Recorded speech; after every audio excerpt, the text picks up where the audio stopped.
The National Weather Service in Sterling, Virginia has issued a severe thunderstorm warning for southern Frederick County in north-central Maryland, western Montgomery County in central Maryland, eastern Loudoun County in northern Virginia, northwestern Fairfax County in northern Virginia, until 6:15 p.m. At 5:26 p.m., National Weather Service Doppler radar indicated a severe thunderstorm capable of producing damaging winds in excess of 60 miles per hour.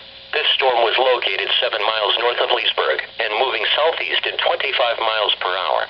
Locations impacted include Leesburg, Lansdowne, Poolsville, Ashburn, Countryside, Lowes Island, North Potomac, Herndon. This is a dangerous storm. If you are in its path, move indoors to a sturdy building and stay away from windows. When it is safe to do so, report severe weather to local law enforcement or to the National Weather Service. This is a dangerous storm. If you are in its path, prepare immediately for damaging wind gusts and frequent cloud-to-ground lightning. Move indoors to a sturdy building and stay away from windows.